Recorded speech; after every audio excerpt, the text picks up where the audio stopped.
बिस्मिल्लाहिर्रहमानिर्रहीम। Dear students, friends and colleague, अस्सलाम वालेकुम। मेरा नाम है डॉक्टर उस्मान खटक और आप देख रहे हैं मेरा YouTube channel biology super king. इससे पहले बच्चे हम रिप्रोडक्शन के बारे में पढ़ रहे थे। पहले वीडियो में हमने बच्चे रिप्रोडक्शन, एडवांटेजेस ऑफ रिप्रोडक्शन, उसके बाद हमने टाइप्स ऑफ रिप्रोडक्शन, फिर उसके बाद कैरेक्टरिस्टिक्स ऑफ सेक्सुअल रिप्रोडक्शन, ये हमने पढ़ा था। अगर आप लोगों ने ना पढ़ा हो, ना देखा हो, तो आप ज़रूर हमारी पहले वाली वीडियो देख ले, व्हाट इज़ रिप्रोडक्शन या रिप्रोडक्शन एंड इट्स टाइप। तो अगर आपने वो देखा हो तो इंशाल्लाह मज़ीद आपको इसी टॉपिक की समझने में आसानी होगी। तो आए बच्चे, जाते हैं अपने टॉपिक की तरफ। आज का हमारा टॉपिक है human reproductive system. Human reproductive system एक advance type of reproductive system है, क्योंकि ह्यूमन एक एडवांस मैमल है। तो लिहाजा एडवांस मैमल होने की वजह से उनका एडवांस टाइप ऑफ रिप्रोडक्शन भी है। ह्यूमन में एडवांस टाइप ऑफ रिप्रोडक्शन के बाद फीमेल में सबसे एडवांस टाइप ऑफ रिप्रोडक्शन है। वो कैसे? नंबर 1, कीप ज़ाइगोट और एम्ब्रियो फॉर 9 मंथ। यानी एक फीमेल, एक ह्यूमन फीमेल अपने एम्ब्रियो को, अपनी ज़ाइगोट को अपनी यूट्रस के अंदर 9 मंथ रखती है। उसके बाद सेकेंड वन जो ऑप्शन है एडवांसमेंट का, उसमें यह है बच्चे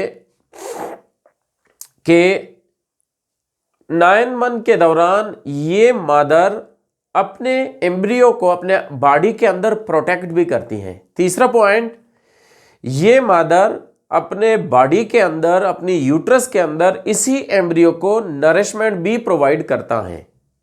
चौथा पॉइंट, यही मदर इन 9 मंथ के दौरान, 9 मंथ की डिलीवरी के बाद ये मदर अपने बच्चे को जब डिलीवर करता है तो डिलीवरी के बाद यानी आफ्टर बर्थ अपनी बेबी का केयर भी करता है। तो इन 4 वजूहात के बिना पर, इन 4 रीजंस की बिना पर हम ये कह सकते हैं कि ह्यूमन में एडवांस टाइप ऑफ रिप्रोडक्शन है और ह्यूमन में फीमेल में सबसे एडवांस टाइप ऑफ रिप्रोडक्शन है। ये हम बात ये कर रहे थे बच्चे कि आफ्टर बर्थ बेबी की केयर करता है, उसी केयर को हम बोलते हैं पेरेंटल केयर। उसके बाद बच्चे हम पढ़ते हैं मेल रिप्रोडक्टिव सिस्टम और फीमेल रिप्रोडक्टिव सिस्टम। तो पहला हमारा टॉपिक है mail reproductive system. Mail reproductive system में मंदरजा झेल 4 हिस्से शामिल हैं। पहले को हम बोलते हैं टेस्टिस और दूसरे को हम बोलते हैं डक्ट सिस्टम या एसेसरी डक्ट्स। तीसरे को हम बोलते हैं एक्सटर्नल जेनिटेलिया और चौथे को हम बोलते हैं एसेसरी ग्लैंड्स और रिप्रोडक्टिव ग्लैंड्स। इन चारों को बच्चे हम 1 बाय 1 डिटेल से पढ़ेंगे। सो पहला जो है हमारा टेस्टिस है। तो आए बच्चे टेस्टिस के बारे में पढ़ते हैं। टेस्टिस प्लूरल है, टेस्टिकल्स प्लूरल है। टेस्टिस और टेस्टिकल ये इसका सिंगुलर है। टेस्टिस बजाते खुद मेल ग्लैंड है। इसको दूसरे अल्फाज में स्पर्म फैक्ट्री भी बोला जाता है, क्योंकि इसके अंदर स्पर्म प्रोड्यूस होते हैं। इसी वजह से बच्चे इसको हम स्पर्म फैक्ट्री बोलते हैं। तो कैरेक्टरिस्टिक्स या इंटरनल स्ट्रक्चर ऑफ टेस्टिस हम पढ़ते हैं।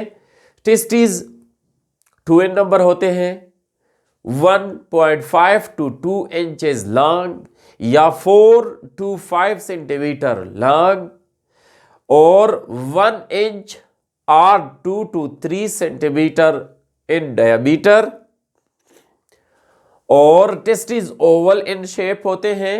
इसके अलावा टेस्टिस एग्जिस्ट करते हैं पेल्विक रीजन में और उसके अलावा हम ये कह सकते हैं कि below the abdomen. Before birth ये टेस्टिस इनसाइड द बॉडी होते हैं और आफ्टर बर्थ ये दोनों टेस्टिस बॉडी से निकलकर पाउच, सेक लाइक पाउच में आ जाते हैं, जिसको हम बोलते हैं स्क्रूटम।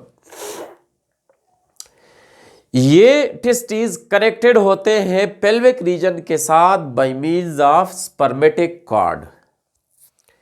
उसके बाद बच्चे हम ये कह सकते हैं कि स्क्रूटम एक मस्कुलर पाउच होता है, उस पर हेयर्स मौजूद होते हैं और यही स्क्रूटम और ये हेयर दोनों टेस्टिस की टेम्परेचर को बरकरार रखते हैं। तकरीबन हम ये कह सकते हैं कि 32 से 34 डिग्री सेंटीग्रेड तक, या कभी कभार एमसीक्यूज में ऐसा भी आता है बिलो 35 डिग्री सेंटीग्रेड। उसके अलावा बच्चे हम ये कह सकते हैं कि हर टेस्टिस के अंदर 250 to 300 लोब्यूल्स होते हैं। अगर आप देख सकते हैं बच्चे, ये इंटरनल स्ट्रक्चर ऑफ टेस्टिस है। इस टेस्टिस में आपको रेड कलर के सर्कल नजर आते हैं ओवल शेप के, ये लोब्यूल्स है जिसको हम बोलते हैं टेस्टिकुलर लोब्यूल्स। ये 1 2 3 4 5 6 7 हमने यहां पर रिप्रेजेंट किए हैं। बेसिकली हर टेस्टिस के अंदर बच्चे 250 to 300 लोब्यूल्स और टेस्टिकुलर लोब्यूल्स होते हैं। उसके बाद हर लोब्यूल के अंदर 1 to 4 हाईली कॉइल्ड ट्यूब्यूल्स होते हैं जिसको हम बोलते हैं सेमिनिफेरस ट्यूब्यूल्स। क्या बोलते हैं? Seminiferous tubules. ये बच्चे आप देख सकते हैं 1 2 3 और ये 4 सेमिनिफेरस ट्यूब्यूल्स होते हैं हर एक लोब्यूल के अंदर। उसके बाद तकरीबन इन सेमिनिफेरस ट्यूब्यूल्स की लंबाई एक टेस्टिस के अंदर 900 to 1000 सेमिनिफेरस ट्यूब्यूल्स होते हैं हर टेस्टिस के अंदर, और इन सेमिनिफेरस ट्यूब्यूल्स की हर टेस्टिस के अंदर 500 मीटर लॉन्ग होते हैं। ये इसकी लंबाई हो गई। उसके बाद बच्चे ये सेमिनिफेरस ट्यूब्यूल्स हेल्प करते हैं स्पर्मेटोजेनेसिस में, फॉर्मेशन ऑफ स्पर्म में। Each seminiferous tubules contain 2 types of cell. हर सेमिनिफेरस ट्यूब्यूल्स, जिस तरह के हमने बच्चे ये आपको मैंने बताया ब्लू कलर में जो आपको कॉइल नजर आ रहे हैं, इसको हम बोलते हैं सेमिनिफेरस ट्यूब्यूल्स। इस सेमिनिफेरस ट्यूब्यूल्स के अंदर 2 तरह के सेल्स होते हैं। एक को बोलते हैं मेल जर्म सेल या मेल जर्मिनल सेल, और दूसरे को हम बोलते हैं सर्टोली सेल्स। ये 2 तरह के सेल सेमिनिफेरस ट्यूब्यूल्स के अंदर होते हैं। अब दोनों का काम क्या है, यहां पर बच्चे आप देख सकते हैं, ये जो आपको ब्लू कलर में हमने रिप्रेजेंट किए हैं इसको बोलते हैं मेल जर्मिनल सेल, और ये जो आपको ग्रीन कलर में सिंगल फॉर्म में हमने रिप्रेजेंट किया हुआ है इसको हम बोलते हैं सर्टोली सेल्स। तो सर्टोली सेल्स और मेल जर्मिनल सेल का फंक्शन क्या है ये पढ़ते हैं बच्चे। Male germinal cell produce sperm, जबकि Sertoli cells secrete fluid that provides liquid medium for the sperm as well as provide protection to the sperm and nourishment to the sperm। यानी ये सर्टोली सेल 3 फंक्शन परफॉर्म करते हैं। एक को हम बोलते हैं कि वो फ्लूइड मीडियम प्रोवाइड करता है जिसमें स्पर्म आसानी से तैर सकते हैं। दूसरा है प्रोटेक्शन, साथ में स्पर्म को प्रोटेक्शन भी देता है। और इसके अलावा तीसरे नंबर पर है कि इसी फ्लूइड के अंदर यही सर्टोली सेल्स फ्रक्टोज और दूसरे मुख्तलिफ किस्म के न्यूट्रिएंट खारिज करते हैं जिसको स्पर्म अपने खुराक के तौर पर इस्तेमाल करते हैं। तो आप बच्चे दूसरे साइड पे देख सकते हैं, ये है हमारे पास सेमिनिफेरस ट्यूब्यूल्स, ये 4-5 जो आपको नजर आ रहे हैं ब्लैक कलर में, और उसके साथ साथ ये जो रेड कलर में आपको छोटे छोटे नजर आ रहे हैं, इसको हम बोलते हैं लेडिक सेल्स या इंटरस्टिशियल सेल। अक्सर स्टूडेंट इसमें कंफ्यूज होते हैं। वो कहते हैं कि सेमिनिफेरस ट्यूब्यूल्स के अंदर 3 किस्म के सेल्स होते हैं। एक को हम बोलते हैं मेल जर्मिनल सेल, और दूसरे को बोलते हैं सर्टोली सेल, तीसरे को बोलते हैं लेडिक सेल्स। जबकि ये बात गलत है बच्चे, याद रखें सर्टोली सेल्स वो सेमिनिफेरस ट्यूब्यूल्स के बाहर जो टिश्यू पाए जाते हैं उनमें होते हैं। इसीलिए हम ये कह सकते हैं कि Sertoli cells exist in the outer space present outside the seminiferous tubules, यानी सेमिनिफेरस ट्यूब्यूल्स के दरमियान में जो स्पेस होती है जिसको हम बोलते हैं इंटरस्टिशियल स्पेस, तो उसी स्पेस में जो टिश्यू पाए जाते हैं, जो सेल्स पाए जाते हैं, उनको बोलते हैं इंटरस्टिशियल सेल और लेडिक सेल्स का लफ्ज इस्तेमाल करते हैं। लेडिक सेल, इंटरस्टिशियल सेल्स भी इसको बोला जाता है। इंटरस्टिशियल सेल्स बच्चे इसलिए बोला जाता है, जिस तरह कि हमने पहले लेक्चर में बोला कि जो हमारे पास सेमिनिफेरस ट्यूब्यूल्स होते हैं उसके आउटसाइड जो स्पेस मौजूद होती है, उसी स्पेस को हम बोलते हैं इंटरस्टिशियल स्पेस, और वहां पर मौजूद सेल्स को हम इंटरस्टिशियल सेल या लेडिक सेल बोलते हैं। तो लेडिक सेल बच्चे सिक्रीट करते हैं मेल सेक्स हार्मोन्स, जिसका नाम है, जिसको हम कहते हैं टेस्टोस्टेरोन। टेस्टोस्टेरोन का काम क्या है? वो सेकेंडरी सेक्सुअल कैरेक्टर को डेवलप करते हैं पुबर्टी के दौरान। सेकेंडरी सेक्सुअल कैरेक्टर में मुख्तलिफ किस्म के कैरेक्टर शामिल हैं, जैसा कि हम बोलते हैं कि मुख्तलिफ जिस्म के मुख्तलिफ अज़ा पर बालों का पैदा होना, स्पर्मेटोजेनेसिस का शुरू होना या सीमन का इखराज होना, वो भी शामिल हैं। इसके अलावा आवाज़ का बारी होना। इसके अलावा कुछ साइंटिस्ट ये भी कहते हैं कि नोज़ की साइज़ में भी थोड़ी सी इंक्रीज़ आ जाती हैं। तो ये सारे के सारे सेकेंडरी सेक्सुअल कैरेक्टर हैं। तो testosterone necessary for sperm production, जिसको हम बोलते हैं स्पर्मेटोजेनेसिस, और इसके अलावा सेकेंडरी सेक्सुअल कैरेक्टर पुबर्टी के दौरान, ये भी टेस्टोस्टेरोन का काम है।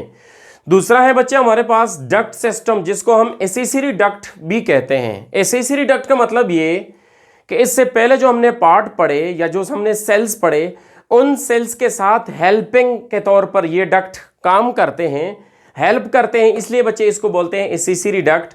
तो 5 मुख्तलिफ एसेसरी डक्ट है, जिसमें से पहला वन है वाज एफरेंस, सेकंड वन है epididymis, third vas deferens, fourth one ejaculatory duct, और फिफ्थ वन जो है वो यूरेथ्रा है। तो बच्चे इन पांचों में से फर्स्ट वन जो है वो हम पढ़ते हैं वाज एफरेंस। इसको बच्चे कभी कभार स्टूडेंट इसी लफ्ज में भी कंफ्यूज होते हैं, जिस तरह के यहां पर मैंने दोनों टर्मिनोलॉजी उनके लिए लिखी हुई है। इसको वाज एफरेंस भी बोला जाता है और वाजा एफरेंशिया भी बोला जाता है।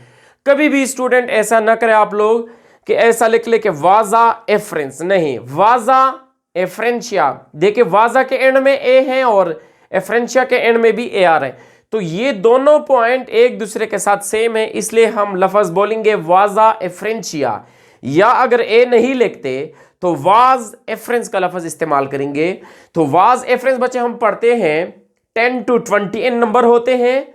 Receive sperm from seminiferous tubules, ये बच्चे आप देख सकते हैं, ये सेमिनिफेरस ट्यूब्यूल्स हैं। और इसी सेमिनिफेरस ट्यूब्यूल्स, जब ये ब्लैक कलर के पॉइंट आप देख रहे हैं, इसमें जब ओपन होता है, इसको हम बोलते हैं रेटी टेस्टिस। तो इसी रेटी टेस्टिस से एक स्मॉल डक्ट ओपन होते हैं काफी सारे, उन डक्ट्स को हम बोलते हैं वाजा एफरेंस या वाज एफरेंस। तो बच्चे ये 10 to 20 नंबर होते हैं, और ये आगे जा करके सेमिनिफेरस ट्यूब्यूल से स्पर्म लेते हैं, और इसी स्पर्म को एपिडिडिमस, ये जो आपको स्ट्रेट लाइन या स्ट्रेट डक्ट नजर आ रही है, इसको हम बोलते हैं वाजा एफरेंस। और उसके बाद जो काइल ट्यूब नजर आ रहा है, इसको बच्चे हम बोलते हैं एपिडिडिमस, जो यहां पर आपको मैंने शो किया हुआ है। तो ये वाजा एफरेंस है, एफरेंशिया है, और ये एपिडिडिमस है। तो वाजा एफरेंशिया सेमिनिफेरस ट्यूब्यूल से स्पर्म लेते हैं, और इसी स्पर्म को आगे एपिडिडिमस में ट्रांसफर करते हैं। सेकंड वन है बच्चे एपिडिडिमस। एपिडिडिमस ये वाला पोर्शन है outside the testis, thick coiled portion है, present back side of the testis. आमतौर पर टेस्टिस के बैक साइड पर एपिडिडिमस पाया जाता है। 6 मीटर या 20 फीट लॉन्ग होता है, हाईली काइल्ड होता है, जैसा कि आपको बच्चे नजर आ भी रहा है। और उसके अलावा store and transport sperm into वाजा डिफरेंस। स्पर्म इनटू, यहां पर बच्चे स्पर्म का लफ्ज नहीं लिखा हुआ, स्पर्म इनटू वाजा डिफरेंस। तो यहां ये जो एपिडेडिमस है, ये एपिडेडिमस आगे वाजा डिफरेंस में, ये जो आपको ग्रीन कलर में नजर आ रहा है, यहां से स्पर्म आकर के इसमें आते हैं और वाजा डिफरेंस आगे इसको भेजता है। तो यहां पर बच्चे स्पर्म कुछ वक्त के लिए स्टे भी करते हैं और यहां पर इस स्टे के दौरान स्पर्म मिच्योर होते हैं, इसलिए बच्चे यहां पर हमने लिखा हुआ है sperm mature here inside the epididymis. उसके बाद थर्ड वन है वाज डिफरेंस या vasa deferentia, also called sperm duct. इसको बच्चे स्पर्म डक्ट इसलिए बोला जाता है, ये जो आपको ग्रीन कलर नजर आ रहा है, इसको स्पर्म डक्ट इसलिए बोला जाता है क्योंकि यहां पर मिच्योर स्पर्म जो एग को फर्टिलाइज कर सकते हैं वो यहां पर स्टोर भी होते हैं कुछ वक्त के लिए और उसके बाद फिर आगे जाकर के उसको ट्रांसफर करते हैं। तो हमने यहां पर लिखा हुआ है कि ये wider in diameter then epididymis, ये एपिडेडिमस है, एपिडेडिमस से थोड़ा सा साइज में मोटे होते हैं।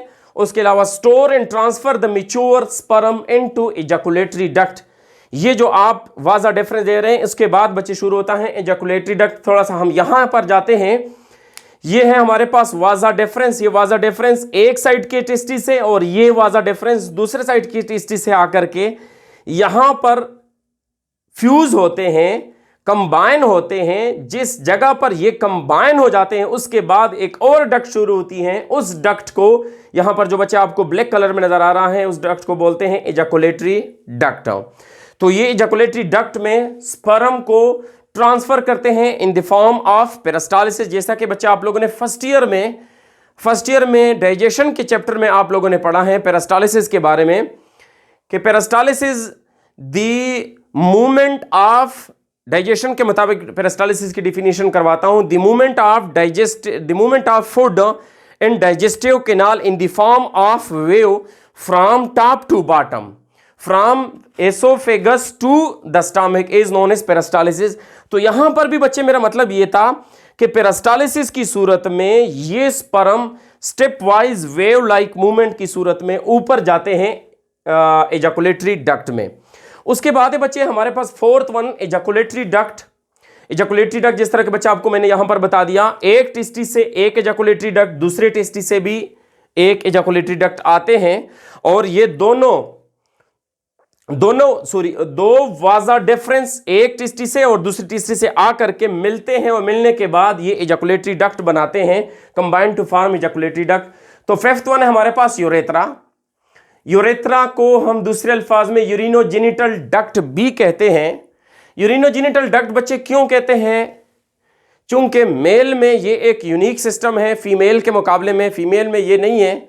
मेल में एक ही यूरेथ्रा के जरिए यूरिन भी जिस्म से खारिज होती है और सीमन भी विजाइना में डिलीवर किया जाता है। इन दोनों फंक्शन के बिना पर यूरेथ्रा को मेल में यूरिनोजेनिटल डक्ट बोला जाता है, जैसा कि बच्चा आपको मैंने यहां पर बताया गया है।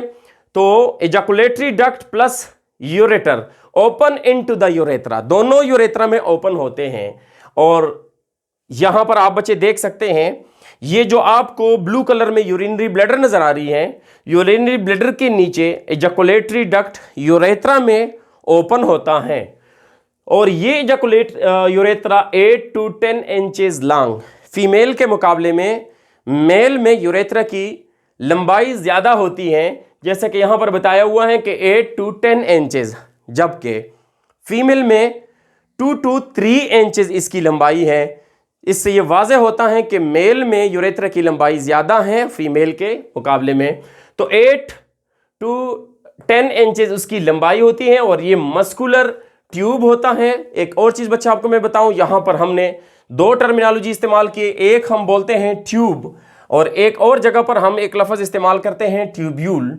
ये थोड़ा सा आपको मैं समझाऊं, अक्सर वावे में हम स्टूडेंट से पूछते हैं ट्यूब और ट्यूब्यूल में फ़र्क ये है कि ट्यूब मैक्रोस्कोपिक होता है, उसको हम अपनी ज़ाहरी आंखों से देख सकते हैं वाइल ट्यूब्यूल माइक्रोस्कोपिक होता है, उसको हम अपनी ज़ाहिरी आंखों से नहीं देख सकते। जिस तरह के सीमेनिफेरस ट्यूब्यूल की हमने बात कर ली, उसको हम अपनी ज़ाहिरी आंखों से नहीं देख सकते बल्कि माइक्रोस्कोप से देख सकते हैं। तो यूरेथ्रा जो है ये हमारे पास ट्यूब है और end to the exterior by opening called, ये यूरेथ्रा बाहर एनवायरनमेंट में जब ओपन होती है तो उसी ओपनिंग को हम बच्चे बोलते हैं यूरेथ्रल ओरिफेस, उसी एपर्चर को, उसी सुराख को, या बच्चे हम यूरिनोजेनिटल एपर्चर का लफ्ज भी इस्तेमाल करते हैं। तीसरा पॉइंट मेल रिप्रोडक्टिव सिस्टम का, एक्सटर्नल जेनेटेलिया, या बच्चे हम इसको बोलते हैं कपुलेटरी ऑर्गन, या इसका स्पेसिफिक नेम है पेनस। पेनस क्या है बच्चे? पेनस सिलेंड्रिकल इन शेप होता है, कंसिस्ट ऑफ 3 पार्ट, हेड, जैसा कि यहां पर आप देख सकते हैं बच्चे, ये उसका हेड रीजन है, और द मेड वाली रीजन जो है वो उसको हम बोलते हैं बॉडी, और attachment point with the pelvic region, उसी रीजन को हम बोलते हैं रूट। हेड कौन शेप होता है और इसी हेड को हम बोलते हैं ग्लांस। यहां पर बच्चे एक और चीज आपको मैं बताऊं, glans basically the soft tissue और the soft muscular part of the penis and the head region is known as glans. तो उसी सॉफ्ट टिश्यू को या उसी सॉफ्ट पार्ट को हम बोलते हैं ग्लांस। ऐसा ना हो कि आप सारे मतलब सिर्फ हेड रीजन को बोल दे। हेड रीजन उस रीजन को बोलते हैं that is the swollen part of the penis is the glans. तो ग्लांस आमतौर पर बच्चे कवर्ड बाय लूज स्किन, एक नरम सा स्ट्रेचेबल स्किन जो है उसको कवर करते हैं, अक्सर बच्चों में नजर आता है। उसी स्किन को हम बोलते हैं फोर स्किन या प्रीप्यूस का लफ्ज हम इस्तेमाल करते हैं। आमतौर पर बच्चे आप देख ले, जब बच्चे छोटे होते हैं तो बचपन में हम इसी फोर स्किन या प्रीपोस को हम काटते हैं, खतना जिसको हम उर्दू में बोलते हैं। तो इस काटने के अमल को, द रिमूवल ऑफ प्रीपोस और foreskin, surgically is known as circumcision का लफ्ज इस्तेमाल करते हैं, सरकमेशन, या जिसको हम बोलते हैं खतना। इसका फायदा क्या है बच्चे? कुछ स्टूडेंट पूछते हैं, वायु में भी ये हम पूछते हैं कि what are the function of circumcision. Circumcision is the blockage muscle on the tip of the penis that prevent the penis from elongation during copulation or ejection of the semen inside the uterus of vagina. So ये उसके लिए इस्तेमाल होती है। इसके अलावा penis deliver semen into the vagina, ये तो हम बच्चे सब जानते हैं। जिस तरह ऊपर हमने पढ़ लिया कि पेनस का काम क्या है, excretion of urine from the body to the environment, outside environment, और दूसरा है हमारे पास कि deliver of semen into the vagina, these are the penis. तो यहां पर बच्चे मैं थोड़ा सा आपको डायग्रामेटिकली ये चीज रिप्रेजेंट करता हूं।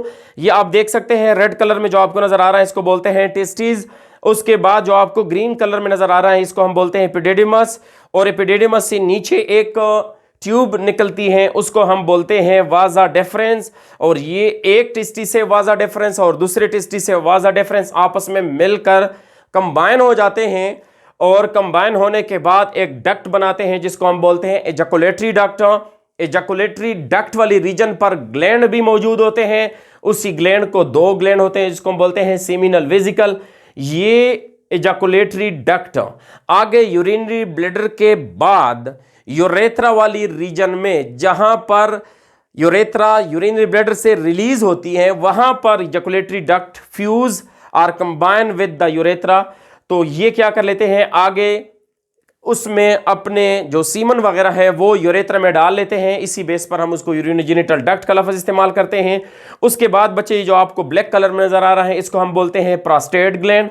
प्रोस्टेट ग्लैंड के बाद जो आपको ग्रीन कलर में नजर आ रहे हैं उसको बोलते हैं काउपर्स ग्लैंड। काउपर्स ग्लैंड आगे जा करके यूरेथ्रा कंटिन्यूसली पेनस में जाता है। ये जो ब्लैक कलर में आपको नजर आ रहा है इसको बोलते हैं इरेक्टल मसल। इरेक्टल मसल का काम इरेक्शन ऑफ द पेनस, और उसके बाद आखिर ये urethra open into the head region और the glands to excrete the semen और यूरिन आउटसाइड द बॉडी। तो ये था बच्चे आज का हमारा topic human human reproductive system में मेल रिप्रोडक्टिव सिस्टम का fourth part accessory gland. Accessory gland जो मेल रिप्रोडक्टिव सिस्टम में शामिल हैं वो सारे के सारे एक्सोक्राइन ग्लैंड होते हैं, और उसमें से हमारे पास 3 किस्म के ग्लैंड है जिसको बोलते हैं seminal vesicle, prostate gland, Cowper's gland. इंशाल्लाह बच्चे हम ये चीज़ें नेक्स्ट वीडियो में हम डिटेल से डिस्कस करेंगे, मेल रिप्रोडक्टिव का ग्लैंड पार्ट। तो आज का ये था हमारा टॉपिक मेल रिप्रोडक्टिव सिस्टम। अगर आपको मेरी वीडियो पसंद आई हो तो लाइक का बटन दबाएं और शेयर करें अपने दोस्तों के साथ, ताकि वो भी ज़्यादा से ज़्यादा इससे देख सके और उससे फ़ायदा ले सके। और इस तरह के मज़ीद वीडियो देखने के लिए आप हमारे चैनल को सब्सक्राइब करें। थैंक यू, शुक्रिया।